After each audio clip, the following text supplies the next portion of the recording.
Thank you for standing by, and welcome to Intel Corporation's fourth quarter 2024 earnings conference call. At this time, all participants are in listen-only mode. After the speaker's presentation, there will be a question-and-answer session. To ask a question during this session, you'll need to press star 11 on your telephone. If your question has been answered and you'd like to remove yourself from the queue, simply press star 11 again. As a reminder, today's program is being recorded. And now I'd like to introduce your host for today's program, Mr. John Pitzer, Corporate Vice President, Investor Relations. Please go ahead. Thank you, Jonathan, and good afternoon to everyone joining us today. By now, you should have received a copy of the Q4 earnings release and earnings presentation, both of which are available on our Investor Relations website, intc.com. For those joining us online today, the earnings presentation is also available in our webcast window. I'm joined today by our interim co-CEOs, Michelle Johnston Holthaus and Dave Zinsner. As you know, Michelle is also CEO of Intel Products, and Dave continues to serve as Intel CFO. In a few moments, Michelle will open up with some summary comments before providing more detail on Intel Products. Dave will then discuss Intel Foundry and the overall financials, including our Q1 guidance.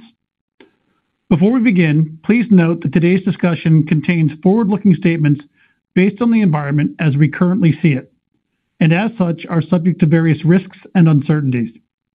It also contains references to non-GAAP financial measures that we believe provide useful information to our investors.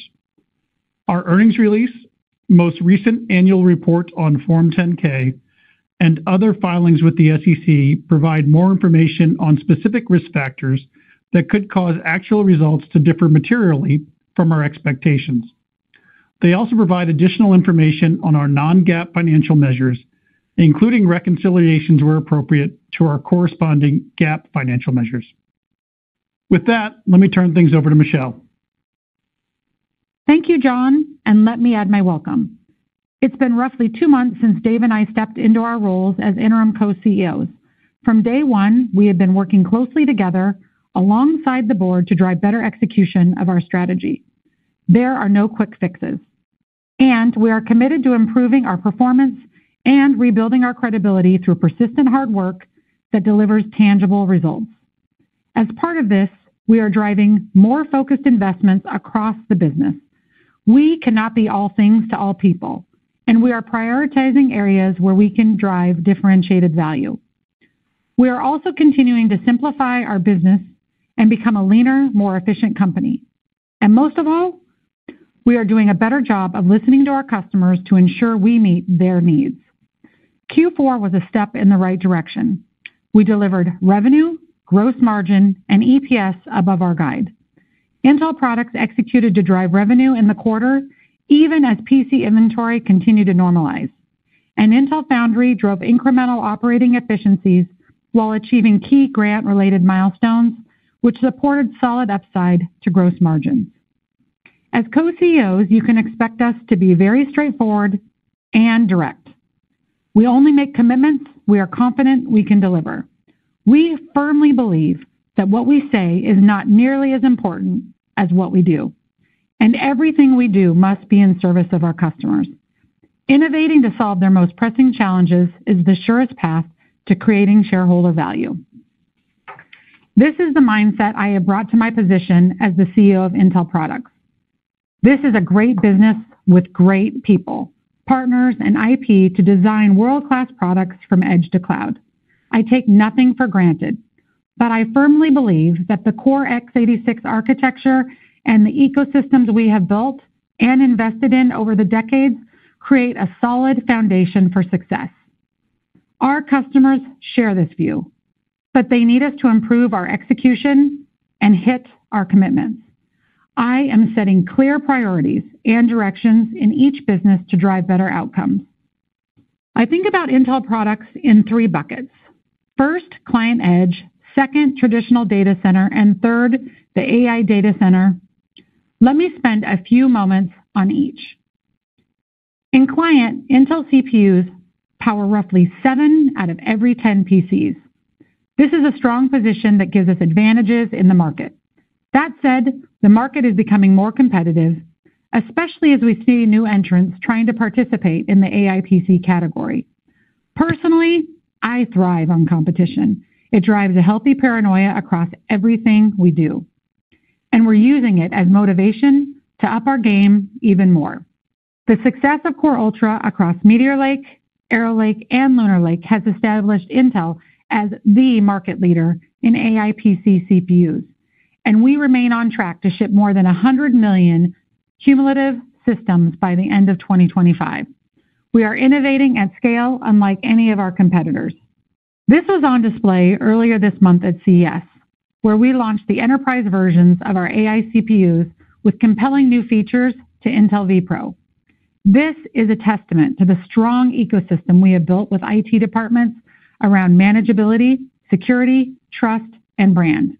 And we expect these investments to position us well as corporations begin their migration to Windows 11. Alongside our investments in enterprise, our ecosystem reach also positions us well in the AI PC consumer markets. We are working with more than 200 ISVs across more than 400 features to optimize their software on our silicon. I'm excited about the new applications I'm seeing in the pipeline that will begin to proliferate over the coming months. Our goal is to innovate, partner, and fortify our position as the preferred CPU of choice.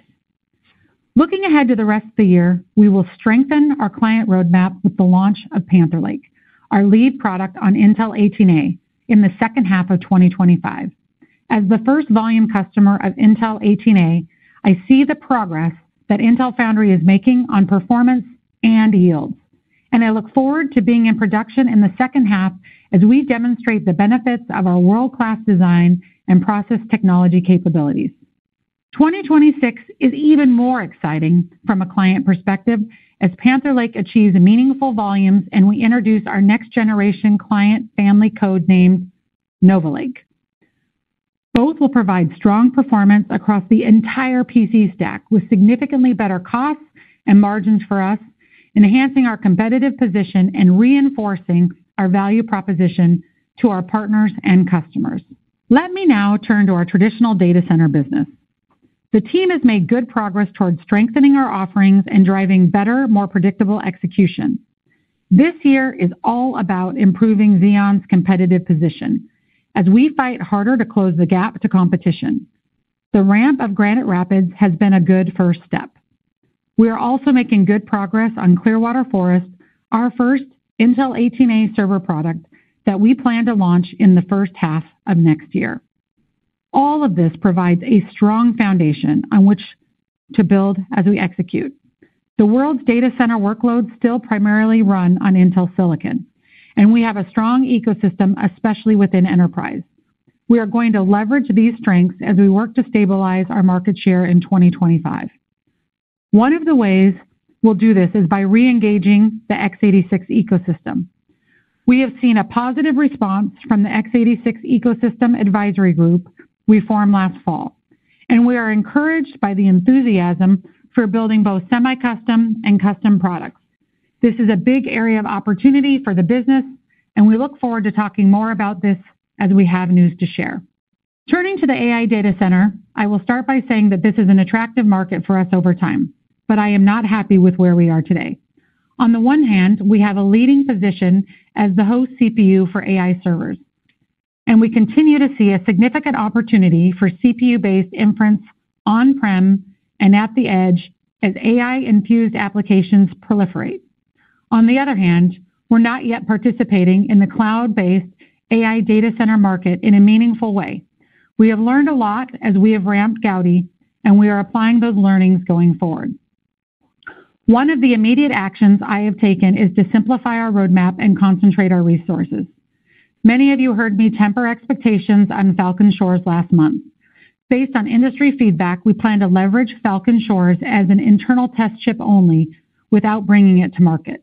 This will support our efforts to develop a system-level solution at rack scale with Jaguar Shores to address the AI data center. More broadly, as I think about our AI opportunity, my focus is on the problems our customers are trying to solve, most notably the need to lower the cost and increase the efficiency of compute.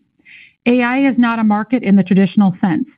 It's an enabling application that needs to span across the compute continuum from data center to the edge. As such, A one-size-fits-all approach will not work, and I can see clear opportunities to leverage our core assets in new ways to drive the most compelling total cost of ownership across the continuum. Before I turn the call over to Dave, let me close by speaking as Intel Foundry's largest wafer customer. I have a pretty simple approach. When we are able to combine world-class products with world-class process technology, we win. As CEO of Intel Products, I will always make process technology decisions based on what is best for my customers. And Intel Foundry will need to earn my business every day, just as I need to earn the business of my customers.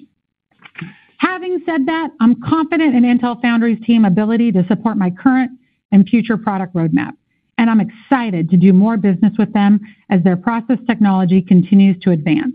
A stronger Intel Products combined with a more competitive Intel Foundry is a recipe for success for Intel overall. Dave, over to you. Thanks, Michelle. Let me add my welcome. I'm going to address 3 topics today.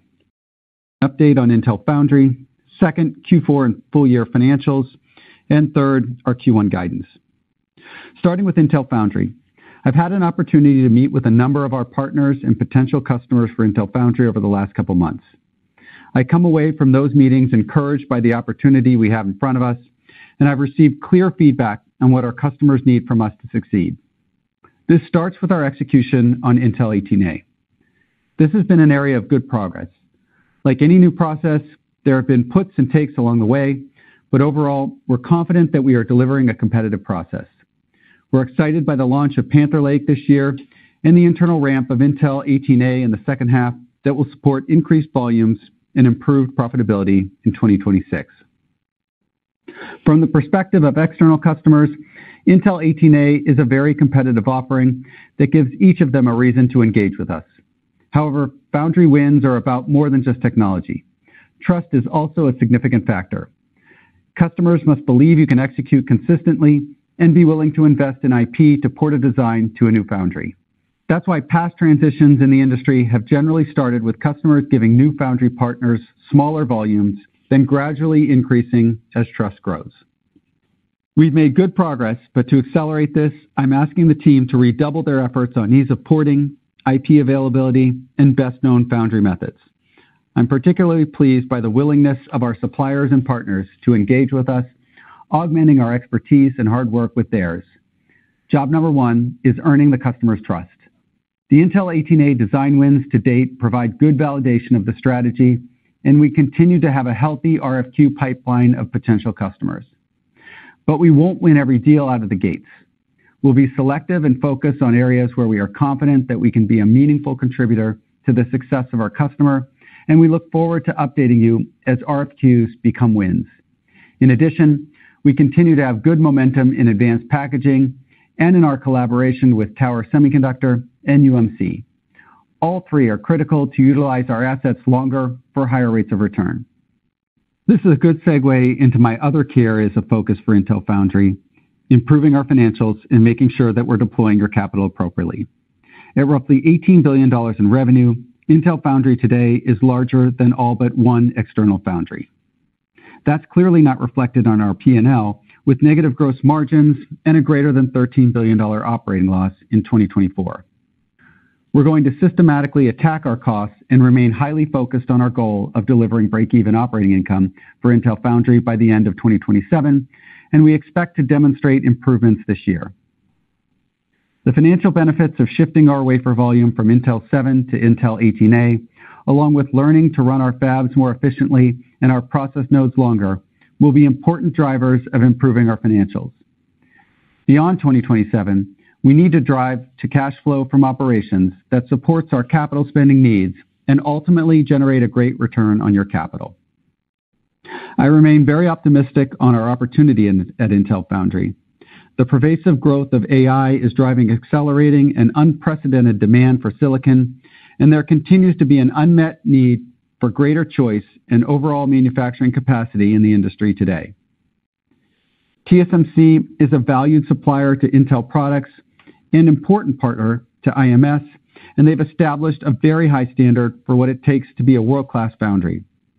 But the market overall needs multiple players, and as we execute, Intel Foundry has a very important role to play globally, and especially here in the U.S., where we continue to invest in leading-edge R&D and manufacturing capacity. We're also pleased to sign with the U.S. Department of Commerce a definitive agreement awarding us up to $7.86 billion in grants. As you know, these grants are milestone-based, and we have already received $1.1 billion in Q4 and have received an additional $1.1 billion in January of Q1. In addition, we continue to make good progress building out our secure enclave in partnership with the Department of Defense. We look forward to continued engagement with the Trump administration as we advance this work and support their efforts to strengthen U.S. technology and manufacturing leadership. Finally, as you will recall, we announced our intention to establish an independent subsidiary structure for Intel Foundry to provide clear governance and operational separation. This structure also enables us to seek additional funding options from both strategic and financial partners, which we are now actively beginning to explore. Let me now turn to our consolidated financial results and Q1 guidance. $14.3 billion, up 7% sequentially and at the high end of the range we provided in October as a result of solid growth in CCG, equipment sales at IMS, and the Edge business of NEX. Non-GAAP gross margin came in at 42.1%, 260 basis points ahead of guidance on higher revenue, better costs, and the receipt of our first CHIPS grant, offset partially by inventory reserves related to Gaudi. We delivered fourth quarter earnings per share of $0.13 versus our guidance of $0.12. Higher revenue, stronger gross margin, and improved operating leverage was offset by lower interest and other income, which includes an accrual related to our second SCIP agreement of roughly $750 million, reflecting an adjustment in our planned capacity ramp in Ireland. In Q2, we began the process of resizing our expense structure to support more modest long-term growth, including adjusting our capacity plans to more conservative levels, driving impairments in Q3 and this accrual in Q4. Q4 operating cash flow was positive $3.2 billion, down approximately $900 million sequentially due to the cash outlays associated with our Q3 restructuring charges. We had gross CapEx of $6.3 billion, with offsets of $1.6 billion in the quarter, resulting in an adjusted free cash flow of negative $1.5 billion. As I mentioned earlier, we also received a portion of the CHIPS grants this quarter. For the full year, revenue was $53.1 billion, down 2.1% year-over-year. Modest year-over-year growth in Intel products was more than offset by lower revenue at Mobileye and Altera, as well as the forecasted decline in foundry services due to the end of life on traditional packaging revenue. Full-year gross margin was 36% and down 760 basis points due to Q3 impairments, lower revenue, and inventory impacts. Full-year EPS was minus $0.13 and down $1.18 on lower revenue, lower gross margin, and higher period charges.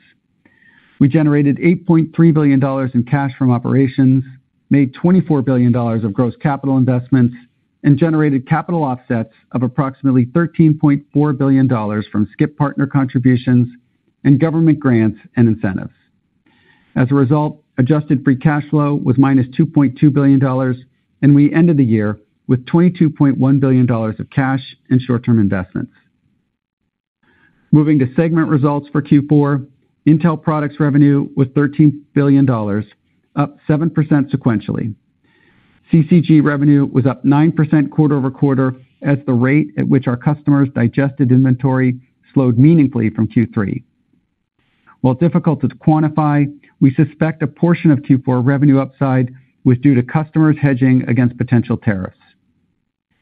DCAI revenue was up slightly sequentially off a better-than-expected Q3 as demand for traditional servers remained stable. Revenue for NEX was up 7.5% sequentially and is now up more than 20% from Q2 lows as customers are returning to more normal buying patterns, especially in our Edge business. Operating profit for Intel Products was $3.6 billion, 28% of revenue, and up $300 million quarter-over-quarter on higher revenue and reduced operating expenses. Intel Foundry delivered revenue of $4.5 billion, up 3% sequentially on increased EUV wafer mix and higher equipment sales by IMS. EUV wafer revenue grew from 1% of total revenue in 2023 to greater than 5% in 2024. Intel Foundry operating loss in Q4 of $2.3 billion improved meaningfully sequentially as Q3 was impacted by $3.1 billion of impairments. Excluding impairments, operating loss would have been roughly flat quarter on quarter. Turning to all other, Mobileye reported revenue of $490 million, up 1% sequentially, with operating profit of $103 million, and earlier today guided for full year 2025 increases to both revenue and operating income. Altera delivered revenue of $429 million, up 4% sequentially. Operating margin was 21% versus 2% in Q3 on better gross margins and operating leverage. For Q1, we expect Altera revenue to be down sequentially, less than overall Intel consolidated. We continue to make good progress on the stake sale of Altera and see a path for an IPO in the coming years. Now turning to guidance. Q1 has historically been our seasonally weakest quarter of the year, down high single to low double digits percentage sequentially on average. In addition, we see added pressure coming from macro uncertainty, especially around tariffs, balancing of PC inventory, and increasing competition. These mitigating factors support a more tempered revenue outlook as we come into the new year. As a result, we're forecasting a revenue range of $11.7 to $12.7 billion in the first quarter of 2025, down between 11% to 18% sequentially. Within Intel products, we expect revenue to decline across all three of our segments at roughly similar rates. We expect Intel Foundry revenue roughly flat to down modestly quarter over quarter, helped by continued mix shift to EUV wafers, Intel 18A samples, and advanced packaging. At the midpoint of $12.2 billion, we expect gross margin of approximately 36%, with a tax rate of 12% and break-even EPS, all on a non-GAAP basis. Let me take a few moments to provide some commentary that may be helpful for your full year 2025 modeling. At the consolidated level, we expect gross margin to improve from Q1. Intel products gross margin was 51% in 2024 and is expected to decline this year due to product mix in both CCG and DCAI. Intel Foundry gross margin will improve on EUV mix shift and growth in advanced packaging despite expected depreciation growth in 2025 of roughly 10%. We continue to target 2025 OpEx of $17.5 billion with further reductions in 2026. We expect non-controlled income, or NCI, to net to roughly zero in Q1 and be in the range of $500 to $700 million impact this year on a GAAP basis. NCI is expected to grow in fiscal year 2026 to a range of $1.2 to $1.4 billion on a GAAP basis and increase further in future years as we increase wafer outs at our fabs where we have agreements with SCIP partners. We anticipate that our 2025 gross capital investments will be approximately $20 billion at the low end of our previous guide of $20 to $23 billion, reflecting further capacity adjustments to Ohio and Ireland, as well as better utilization of what we call our construction in progress. Specifically, we invested ahead of demand over the past few years, and these capital investments will enable us to meet expected demand at a lower level of spending as we drive to more efficiently deploy our capital. We expect 2025 net CapEx of $8 to $11 billion, with roughly half of the offsets expected to come from government incentives and tax credits, and half from partner contributions. Delevering in 2025 remains a top priority for us on lower CapEx, increased cash from operations, and value unlock across our non-core assets. Finally, I'll remind you that we will provide new segment reporting in conjunction with our Q1 earnings. We expect to make further changes to our segments, including moving the edge portion of NEX into CCG and our auto business from all other into CCG. In addition, we expect to move the networking portion of NEX, which includes Xeon sales, into DCAI, and the IMS equipment business out of Intel Foundry into all other. I'll wrap up by saying that Q4 was a solid quarter to close out a challenging year.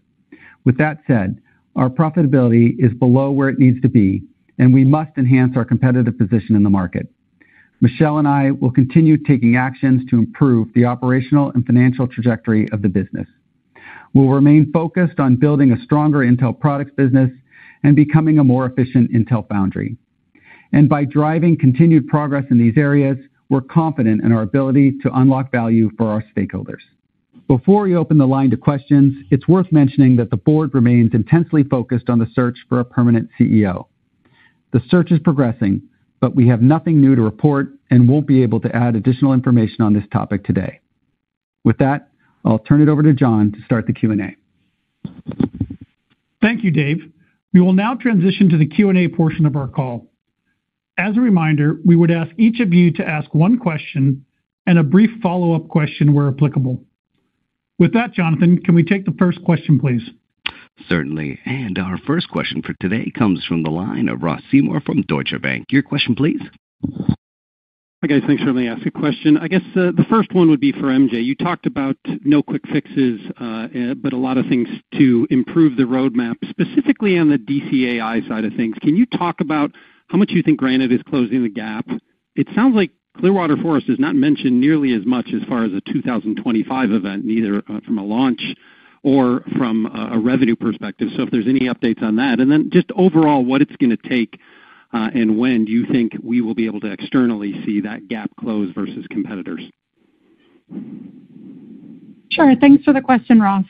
I look at it this way. So when I talk about no quick fixes, I think it's going to be 1 to 2 years of consistent execution and continuing to see better products each year, really to bring our customers back to the table and be excited about Intel's roadmap. Granite Rapids is a good first step in doing that. It does close the gap. Our customers are excited about it, and we are starting to see the competitiveness of that product materialize in volume. But I'm also very clear-eyed about where we stand, and so we've just got to see that continued throughout 26 when we get to Diamond Rapids, et cetera. So you also asked me about Clearwater Forest. So I really look at the data center market in kind of 2 buckets. We have our P-Core products, which you know is Granite Rapids, and then we have our E-Core products, which equates to Clearwater Forest. And what we've seen is that's more of a niche market, and we haven't seen volume materialize there as fast as we expected. But as we look at Clearwater Forest, we expect that to come to market in the first half of 2026. 18A is doing just fine on its performance and yield for Granite Rapids, but it does have some complicated packaging expectations that move it to 2026. But we expect that to be a good product and continue to close the gap as well. But this is going to be a journey. It's not a destination. Ross, do you have a follow-up question? Yeah, switching over to Dave on the profitability side. Can you just walk us through some of the puts and takes on the gross margin sequentially in the first quarter? Obviously, revenues are down, but anything else? And then you mentioned that it would be the low point of the year, the gross margin in the first quarter. But what would be the headwinds and tailwinds as you think through 2025 as a whole on that metric? Thank you. Yeah, thanks, Ross. Okay, so for the first quarter, the biggest obvious contributor to gross margins sequentially is the revenue decline. At the midpoint, we're declining a little over $2 billion. And so that obviously, on a mostly fixed cost business, that does affect it. We also did have a couple of bluebirds in Q4. One was the revenue beat, and so that actually elevated the revenue a bit. But the other was when we signed the CHIPS agreement, we were able to take some of the grant and accrue it as kind of a benefit to cost of sales because it offset period expenses we had spent before. So we weren't sure we were going to sign it in the fourth quarter, which is why I didn't guide that in the guidance from last quarter. But obviously it materialized, and that pushed the gross margins up for the fourth quarter. In the first quarter, I think and we've kind of telegraphed this now for several quarters. Intel Products gross margins are going to be under pressure this year. Some of the parts have a higher cost. In particular, Lunar Lake has a higher cost, as you know, because it's got the memory and package. And so, we're basically buying that memory and turning around and selling it at the same price. That's really weighing the margins down on Lunar Lake. So margins for products are going to be under pressure pretty much throughout this year. Then as Panther Lake comes, in volume next year, more materially, and in addition, the products beyond that, we'll start to see some improvement in margins on Intel products. Now, that was always to be offset in a lot of ways by the margins of Intel Foundry. We see more of a mix of EUV wafers. They have better pricing with a better cost, and so we'll see a mix improvement throughout the year. We're also reducing our spending there in period expenses as part of our kind of overall $10 billion plus cost spending reduction. But it doesn't really show up in the first quarter. It's not until we get into the second and third quarter that we start to see that improvement show up. So those are really the bigger drivers of margins on the first quarter. It is a low point, as we talked about. The benefits are going to be really around margins improving on Intel Foundry as the mix of EUV wafers increases throughout the year, in particular as we get Panther Lake in there in the back half of the year, and we're selling 18A wafers at a higher margin. Then next year we have Panther Lake with more volume, and all those wafers start to come back, and that becomes a really big benefit to Intel overall. Thank you, Ross. Jonathan, can we have the next question, please? Certainly. And our next question comes from the line of Stacy Rasgon from Bernstein Research. Your question, please. Hi, guys. Thanks for taking my question. First question, just on the segment guide for next quarter. Why are all three product segments down equally when it sounds like you've got more headwinds just on the surface of PCs, inventory digestion, and maybe the roll-off of some of that tariff pull forward? What's going on in the data center and the NEX businesses that makes them as bad as client into Q1? Well, broadly across all markets, and we didn't necessarily telegraph every market in terms of where we think, but I'd say broadly, we're a little bit cautious on the macro, and that affects all markets. In addition, seasonality does play in most of the markets, and that does impact the first quarter as well. So I would say, combination of just macro uncertainty combined with, kind of typical seasonality across all the businesses. Stacy, do you have a follow-up question? Yeah, I do. Thank you. So you also talked about increased competitiveness weighing on margins, at least into Q1. So again, I presume that's a question on pricing. I guess, is that right? Do you expect that to persist through the year? And how do you think about that competitiveness potentially weighing on pricing across client and especially in the data center? Yeah. Okay. So the co-CEOs are trying to figure out who should answer that. Okay, go ahead, Michelle. Thank you. Thanks for Whoever wants to take it. Yeah. The way I look at that is we do have increased competition as we see new market entrants, particularly come in to CCG. We've got a very good product in Lunar Lake there, but as Dave talked about, the margins on that product are more pressured based on the cost of the product. But we are going to stem the market segment share decline in client, and we're going to go after winning every socket. That mirrors itself when you think about the data center market as well. As I said, Granite Rapids is a very positive step in a competitive direction, but we have to stem the tide of share loss in data center. And so we will be fighting for every socket in that business. And the way I look at it is we need to be aggressive, we need to win share, and we need to show our customers that they can win with us. Thank you, Stacy. Jonathan, can we have the next question, please? Certainly. And our next question comes from the line of C.J. Muse from Cantor Fitzgerald. Your question, please. Yeah, good afternoon. Thank you for taking the question. I guess first question, under your new co-leadership, would be curious to hear how your strategy has potentially evolved specifically for IFS. I mean, I think, and we've talked about this over the last couple of quarters. I mean, for one, we are not looking to spend ahead of success. And so, you saw our CapEx guide come down from the 20 to 23 range down to 20. That's in support of that strategy. We want to absolutely wow the customers, but to do that, we've got to be very careful around what we're promising them as well. So I think what you'll see a lot of is a little bit more conservatism around how we deploy capital, how we engage with customers. We want to be doing more than what we promise to every turn, to every stakeholder, including investors, including customers, including suppliers, so what have you. That's pretty much the strategy. The main goal of building a world-class foundry, that's still in place. We feel that there absolutely is a need for another player in the leading-edge semiconductor manufacturing space. In particular, in the U.S., it aligns with the U.S. government's interests as well. So we're absolutely committed to that. It's now about being very cautious and careful around generating the best ROIC for the shareholders. CJ, do you have a follow-up question? I do. Thanks. I guess, Dave, another question for you. I believe that, three months ago, the stated goal for 2025 was to be free cash flow positive. I guess, given kind of the weakness we're seeing in Q1 and uncertainty, can you kind of walk through how you're thinking about the path to turning free cash flow positive?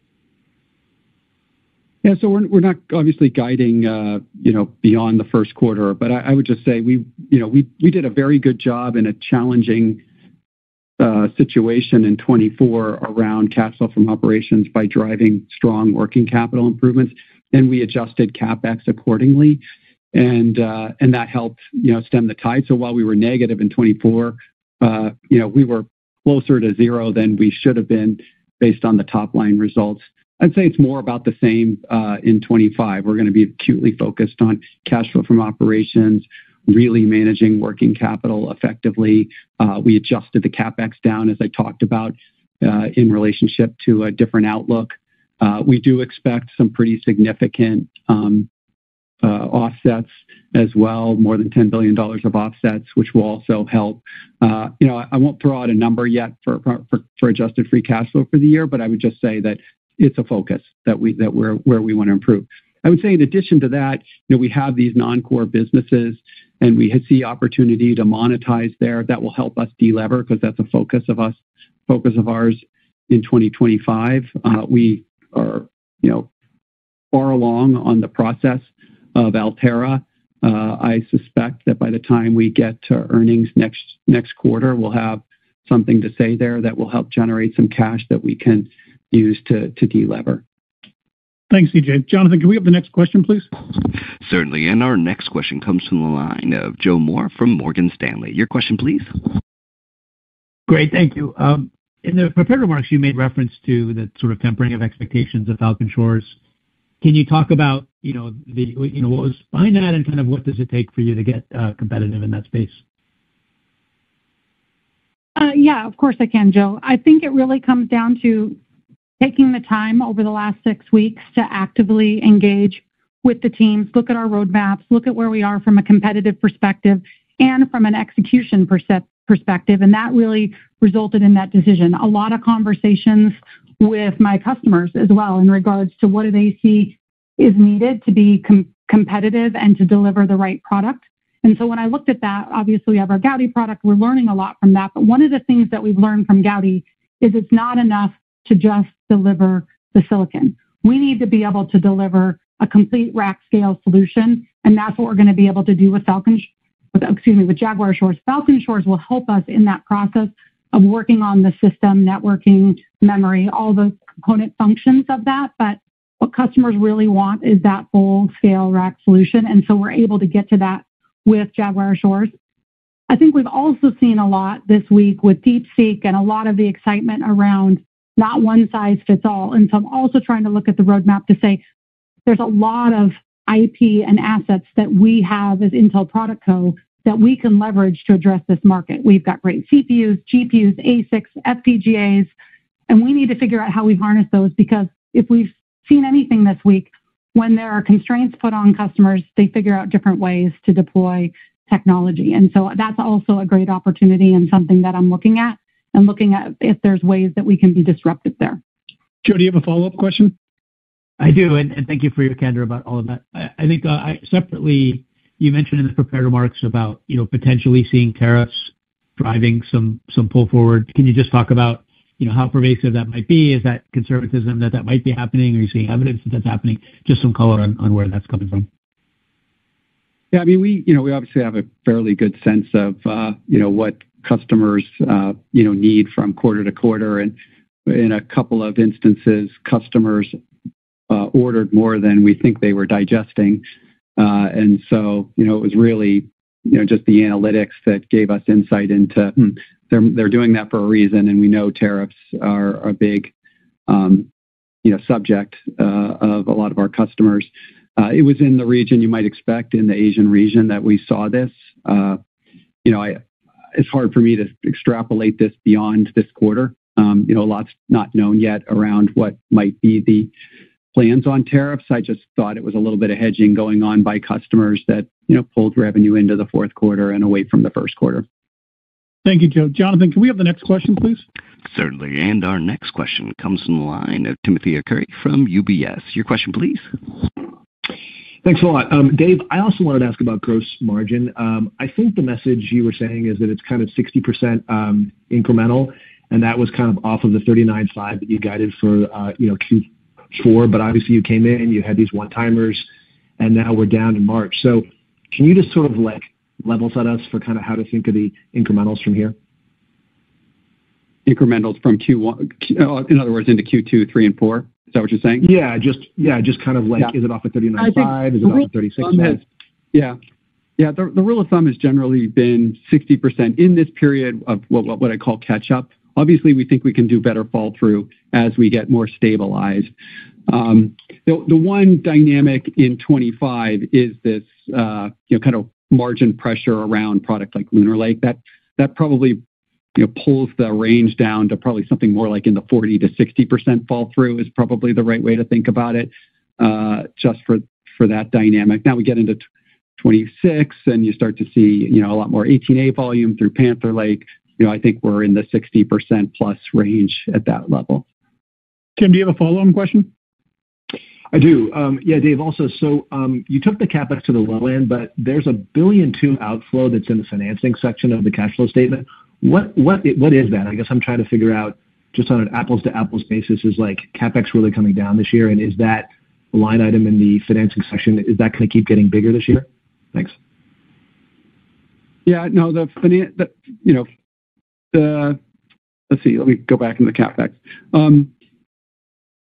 If you look at CapEx for 25, the $20 billion forecast, what's driving that lower is really a function of better utilizing assets under construction.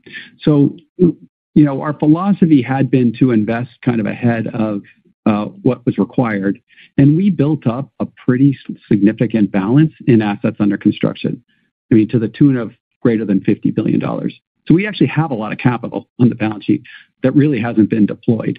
And so what we pushed the teams to do in an effort to drive better, ROA and return on invested capital is to have them digest as much as that as possible and limit the amount of purchases that we make externally. And that's going to allow us to get down to the $20 billion range. We're not doing any funky financing around this, but I would in the spirit of transparency, say that, CapEx is two things, right? It's what you place in terms of orders on equipment, and it's when you give them the cash. And so for sure, we are working the payment terms of suppliers to improve our CapEx, lower our CapEx. That is pushing, spend out even as we're getting the assets in. But quite honestly, by the time we've actually deployed it and it's depreciating, we've actually, in all cases, I think, spent the money because it goes on to assets under construction and probably hangs in there for 9 months before it's ever deployed. Thank you, Tim. Jonathan, can we have the next question? Certainly. Our next question comes from the line of Vivek Arya from Bank of America Securities. Your question, please. Thanks for taking my question. First, kind of related questions are on the data center server CPU market. MJ, I'm curious, when you look at Intel versus your x86 competitor, do you think their share gains are because of better design or access to better manufacturing? And so what can be fixed and what will take time to fix? So if you were to outsource more, right, to external foundry, does that help you regain share? And I imagine that applies more to cloud. And then on the enterprise side, have you seen any share shifts at all over the last few years? Thanks, Vivek. Well, if you look at data center and the competitiveness, as I said or stated earlier, Granite Rapids did a good job of making a good first step in closing the gap versus competition. but we still have a gap. And so we've got to be laser focused next on delivering Diamond Rapids. And the feedback for both of those products early is very positive. When it comes to external manufacturing, I've been pretty transparent about this in the way I think about it in my philosophy. The way I look at it is you have to have the right product, the right process, and you have to deliver that within the right market window. If you look at Intel as overall today, we do about 30% of our manufacturing externally across a variety of partners. That's probably the high for where we are today, but it will never be 0%. What I can tell you is 18A is going well. They earned my business, obviously, both for Panther Lake and for Clearwater Forest. But as I think about being more competitive in data center moving forward, and I look at future designs, I will ask myself that question every time as we look at the roadmap. So I think it would not be unfathomable that I would put a data center product outside if that meant that I hit the right product, the right market window, as well as the right performance for my customers. Vivek, do you have a follow-up question? Yes. Thank you, John. So maybe one for Dave on this non-controlling interest. I think, Dave, you said $500 to $700 million for this year, so a little bit lower than than I think the $700 you had before. But then it starts to grow to 1.2 or 1.4 billion. Is this always going to keep on increasing, right? Like, what is the right way for us to model it? Because the less you outsource, I guess the more you insource, the more you give to Intel Foundry, the more reversals, right, you have to do on this NCI part, I would imagine. So is there a reasonable way to model how much of a headwind this is to your reported EPS? Yeah, it's a good question. I mean, just to break it all out, it's more than just the skips. Skip 1 and 2 are obviously in there, but also Mobileye shows up in non-controlling interest, and as we sell down stakes in companies like Mobileye and Altera, it actually exacerbates that NCI. So Altera doesn't have any NCI, but as soon as we sell a stake, it is going to have NCI. So there are a number of things that go into it, which makes it a little bit difficult to forecast because you have to kind of know what you have to know two things with certainty. One, exactly what share of every asset you have, and two, what your production is going to look like in the fabs that you have these skips. So what we felt comfortable was guiding 25 and giving you an indication for 26. It's likely to go up in 27, but I think it's probably too soon to actually identify what the exact number will look like. Thanks, Vivek. Jonathan, can we have the next question, please? Certainly. Our next question comes from the line of Ben Reitzes from Melius. Your question, please. Hey, guys. Thanks a lot for the question. Dave and MJ, I wanted to, I know in your prepared remarks you said you look forward to working with the Trump administration. I was wondering if you could just give a little more detail about your initial talks with them. Have they reached out, and who's like leading the discussions from your side, and any color on what you're exactly talking about and what they're particularly interested in? I mean, Howard Lutnick, obviously, he sounds like this is very near and dear to him during his confirmation hearings, and would love to just kind of get a little bit more color on what you have done so far and where you think it's going. And then I'll have a follow-up. Thanks so much, guys. Yeah. Okay. Thanks, Ben. Maybe I'll take that as the co-CEO. How's that? That's great. We have good engagement with them. We've really been engaged since the election with the team, at various levels, obviously at the CEO level, but also we have a strong government affairs team that engages with them every day. I feel really good about their outlook on bringing semiconductor manufacturing back to the U.S. I think this is a very positive sign, obviously, for us. Quite honestly, we never left the U.S., so we're in a kind of the pole position in that regard. And I think they understand the value of doing R&D in the U.S. For advanced semiconductor manufacturing, which also is positive. They want to see more jobs coming back to the U.S. We pay high wage, high-tech jobs. So that's obviously positive for them. But more importantly, this is about security. both in terms of just the supply chain, but also in, kind of secure manufacturing for the Department of Defense, which, we're obviously in a position to do for them. I imagine that, as we progress, we'll be more engaged with them to make this a reality. Both Michelle and I will be meeting fairly regularly with the Trump administration officials to go make their goals a reality for the U.S. Ben, you said you had a follow-up? Yeah, thanks. I want to double-click on a prior question on gross margins and ask it a little bit more in caveman terms rather than incrementals. You talked about 1Q being the bottom.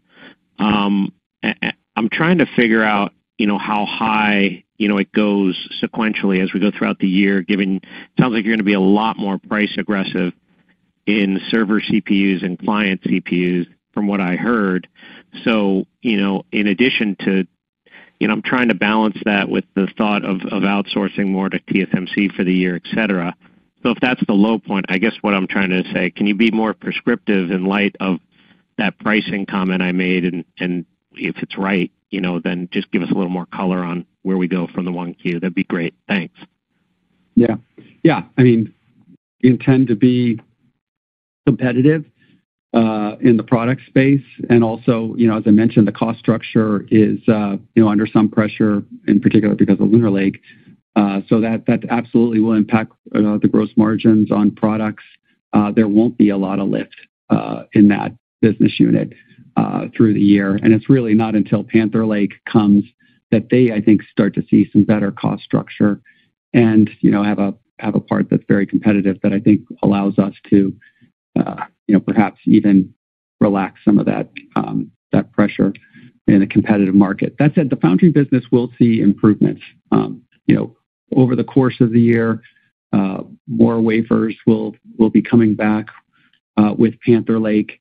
It becomes even better in the following year. We are improving the cost structure of the foundry business as part of our overall spending reduction plan. So that will also help. And then just keep in mind, these wafers that we're producing at Intel 3 and 18A have much better cost structure and margin structure relative to the price structure than their predecessors, and that will be beneficial on the foundry side. So in the caveman macro sense, I think the best thing to do is probably take this like somewhere in the 40 to 60% fall through, and that's probably the right rough order math to get you to where the margins will go in any quarter based on what you're projecting the revenue to be in that quarter. Thanks, Ben. Jonathan, can we have the next question, please? Certainly. Our next question comes from the line of Aaron Rakers from Wells Fargo. Your question, please. Yeah, thanks for taking the question. I want to build off of that last question a little bit. During the prepared remarks, you had mentioned 1% in 2023 was EUV wafer mix, and that progressed to north of 5% this year. Can you give us a framework of how you would define success looking through 2025, maybe exiting the year as far as EUV wafer mix, and remind us again what the delta is in terms of cost structure, the margin dynamics of an EUV wafer? Yeah, well, I'll say on the second part, maybe I'll answer that one first. I would say the price on those wafers goes up at 3x the cost of those wafers. Oh, sorry, maybe said it different. The blended ASP and cost goes up 3x as you go to 18A versus the cost. So it's a pretty dramatic improvement in gross margins as you move into 18A versus pre-EUV wafers. I probably be tough for me to hazard a guess on exactly how we'll exit the year in terms of our percentage of EUV. It's definitely going to go up. Granite is on Intel 3. Panther Lake is on Meteor Lake is on Intel 3 or 4. Call it the 4.3 node. Panther Lake is on 18A this year. So we'll see a pretty meaningful jump in the percentage of wafers that will be EUV as we exit 25. Yeah. Aaron, do we have a follow-up question? I do, and it's probably a dumb question, but I'm just going to ask it because I'm just a little confused. That the skip impact, this $500 to $700 million going to $1.2 billion. Just remind us again, so we're all clear, that when you report EPS on a non-GAAP basis, that's in that EPS number. Just so I'm modeling it correctly. I'm sure my peers are already, but I want to make sure I've got that all clear in my head. Yeah, I just want to be clear. It's not just skip. I mean, that includes the Mobileye income and will include the Altera income to some extent. But yeah, all of that in the NCI, we do take it against our non-GAAP number to get our fully diluted non-GAAP EPS number. Aaron, thank you. Jonathan, we have time for one more question. Certainly. And our final question for today comes from the line of Srini Pajjuri from Raymond James. Your question, please. Thank you. Thanks for squeezing me in. Dave, on the foundry break-even, I guess, target for 2027, maybe can you talk about what are the assumptions behind that? I mean, do you think you can get there with mostly internal wafers, or do you need external customers as well? If so, what sort of revenue do we need from external customers to, I guess, achieve that break-even? Yeah, so we're still aiming to get to break even in 27, as you pointed out. It's really on the back of internal wafers, or wafers from Intel products, I should say. It's obviously a lot based on EUV wafers, which carry a better margin, and as that mix improves, that significantly improves the margins. But more importantly, I think the original premise by creating this different P&L structure was to drive the foundry business. Really, at that point, was just a function, manufacturing, to be more focused on efficiency, to squeeze out more from the existing footprint, to be more sensitive to capital, and ultimately just think about ROIC in everything they do. And I think that has worked, actually. I mean, I hear it all the time. It's amazing the transformation we've seen in staff meetings, and Michelle and I that attend, that how they completely pivoted to how to make money in that business. And so I think it's working. I think we'll see significantly more efficiency as we go into work through 25 and into 26. So I feel good about our ability to get to break even. Obviously, we want to have external customers, and so we have some very small amount that we've assumed for 27. But if 18A looks like it's something that hunts based on feedback from customers, and I feel like we will probably outperform in that regard in terms of the mix of external customers versus internal customers. So, those are all the factors that I think will drive 27 to profitability, and ultimately, obviously, we want to get to break even, and ultimately want to get the business to a profitable level that's consistent with what the foundry industry gets. Srini, do you have a quick follow-on? Yeah, a quick one. So on the 18A Panther Lake, I think in the past, Dave, the comment was that you expect to bring roughly 70% of the die in-house. Is that still the plan? And then is that pretty set in stone that you're bringing it back for sure, or do you have any flexibility whether to bring back more of the die or less of the die, if you need to? So just trying to understand.